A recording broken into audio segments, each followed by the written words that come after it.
You want to play the music, so I'll be as brief as possible. Well, in the late 60s, I used to be in the rock industry, so I have tremendous experience of music with the artists in the studio. And at that time, obviously, I got the hook for vinyl. I remember when I was first started by promoting rock concerts, then I moved on to the record labels. I worked for most of them, most of the big ones, RCA, WEA, Ariola, so several labels saw my presence. And already then I had a tremendous obsession is to bring into when we were getting from the plants the white labels, to have a very good sound system, which used to annoy all the finance directors because my budget was very small and I was always exceeding my budget by about 5 or 10 times, but I didn't care. I got the punishment afterwards, so once the system was bought. And so I was all the 70s working for record labels.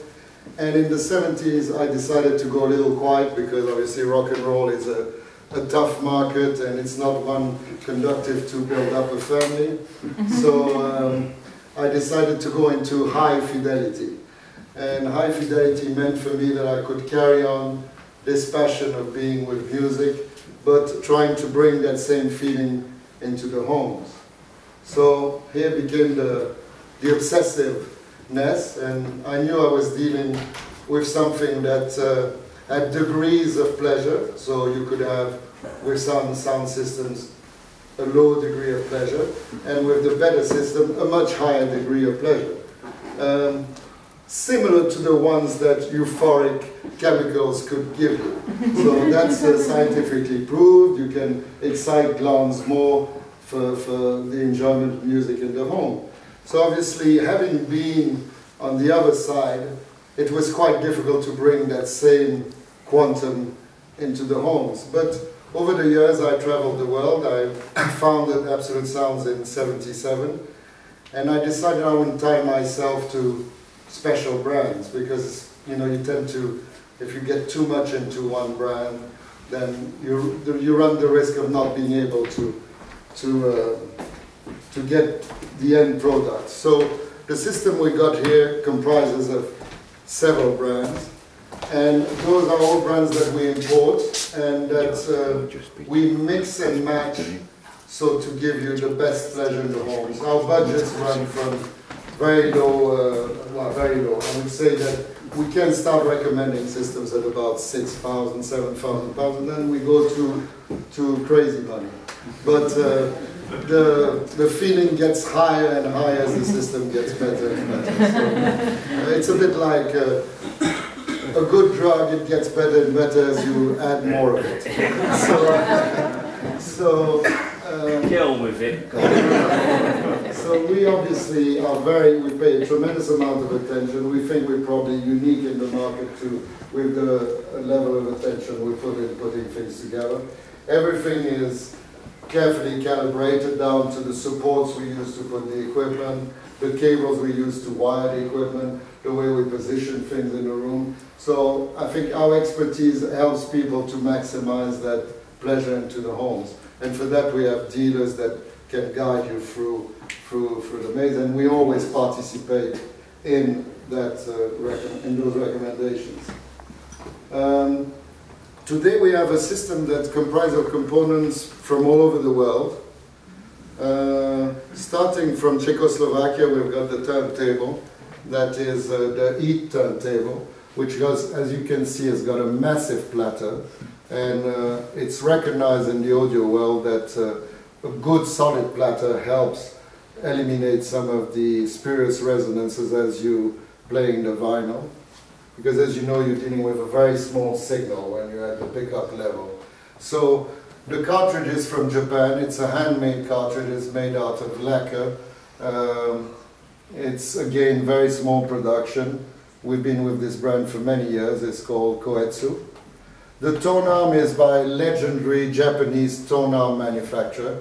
The tone arm being the pickup arm. this gentleman used to make arms in the 80s. He founded an arm that the audio people might remember called the FR64. Well, it's Mr. Ikeda, so this is his 12-inch version that he does nowadays for the EAT factory in Czechoslovakia. The Phonostage is not a brand we represent, but it's a brand we like, because we don't always have to represent all the brands that we sell. It's a Phonostage from Bulgaria. Very careful, very obsessive gentleman. Everything has been thought of. I mean, we're not going to bore you, but if you have a low output cartridge, you have a special switch for low output. If you've got a high output, another switch. It mutes itself as you hit the groove so that you don't damage your system. So it's got a lot of very fine details. The preamplifier is from America, although it's owned by an Australian company. It's the Virgo preamplifier from Constellation, partnered with his amplifiers, these big brothers here on either side, the Centaurs they call. So the Virgo and the Centaurs here. And those are from America, as I said. Now the speakers are from a brand we really like, from California, called Magical. So it sort of infers a bit of magic, and I think you probably hear some magic here today. And the speaker wires and interconnects are all from a company in Boston called Transparent. We believe those things count, and those we could explain later why they matter. So everything matters in a system. It's a bit like cooking a recipe.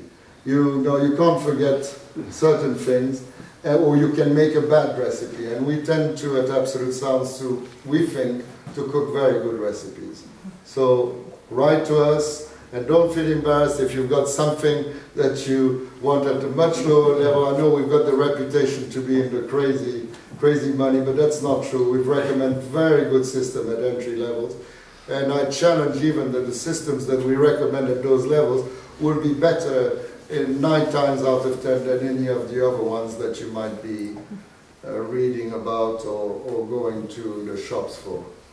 Anyway, I'm not going to take you more time. I just want to have a word about Colleen here, which I have a great respect for, and somebody that is very close to my heart. When I heard about Colleen, I sent all my staff hunting for her. It was not easy because she was hiding herself behind Facebook and all these things that it was difficult to get. But I'd heard about this lady playing the vinyl of our times in North London, and doing it in a way that we all would like to do it nowadays, and we don't do it for various reasons, is getting the whole album experience. Because I think that all these albums that were made in the 70s, and some in the 80s as well, were not made for just to listen to 1 or 2 tracks. It was the total experience that counted. And Colleen did something that I want to tell you, I wanted to do when I was in the audio world, and it kept me awake so many times that I said, I'm going to go to this show, but instead of playing a little bit of Dire Straits, a little bit of Hendrix, a little bit of Tosca, a little bit of Daniel Barenboim, I'm going to play a whole album. But I never had the courage of doing so. So I credit Colleen for doing so. And here she got this fantastic vehicle to make you enjoy all these fantastic albums. Thank you very much.